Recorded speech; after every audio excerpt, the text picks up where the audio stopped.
75-এর পর থেকে বাংলাদেশের সঙ্গে যে কূটনৈতিক সম্পর্ক, চায়নার ঘনিষ্ঠ প্রতিবেশী সুলভ এবং বন্ধুত্বপূর্ণ সম্পর্কের কথা স্মরণ করা হয়েছে। আমির জামাত বলেছেন যে চীন এবং বাংলাদেশ পরস্পর উন্নয়ন সহযোগী এবং আমরা একত্রে দেশের কি উন্নয়ন করতে পারি উভয় দেশের, এবং বন্ধুত্বের চেয়ে প্রতিবেশী বেশি ঘনিষ্ঠ এবং ব্রাদারলি অ্যাটিটিউড এবং ব্রাদারলি রিলেশন, আমরা এটাকে খুব গুরুত্বপূর্ণ মনে করি চীনের সঙ্গে।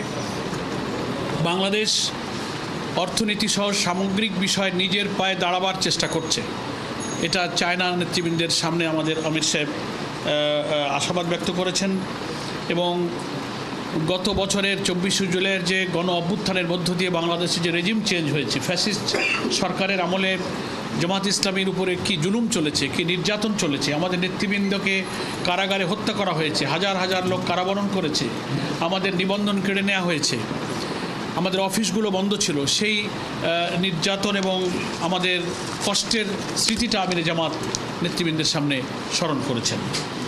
এবং তিনি আরও বলেছেন যে একটা ছাত্র জনতার উত্তাল আন্দোলনের মধ্য দিয়ে সেই সরকার বিদায় নিয়েছেন, কিন্তু বিদায় নেওয়ার পরেও ষড়যন্ত্র থেকে তারা থেমে থাকেনি। একটি দেশের আশ্রয়ে প্রশ্রয়ে তারা দেশের বিরুদ্ধে ষড়যন্ত্র করছেন।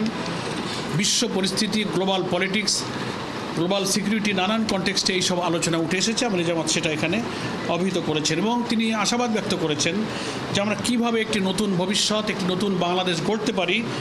দুদেশের মধ্যে সেই সৌহার্দ্যপূর্ণ সম্প্রীতিপূর্ণ আলোচনা তিনি প্রতিনিধি দলের সামনে তুলে ধরেছেন। বাংলাদেশের অর্থনীতি, আমাদের ব্যাংকিং ব্যবস্থা যে একেবারে লুট হয়ে গেছে, করাপশন, অর্থ পাচারে আমাদের অর্থনীতি যে ফোকলা হয়েছে, সেটা তিনি তুলে ধরেছেন।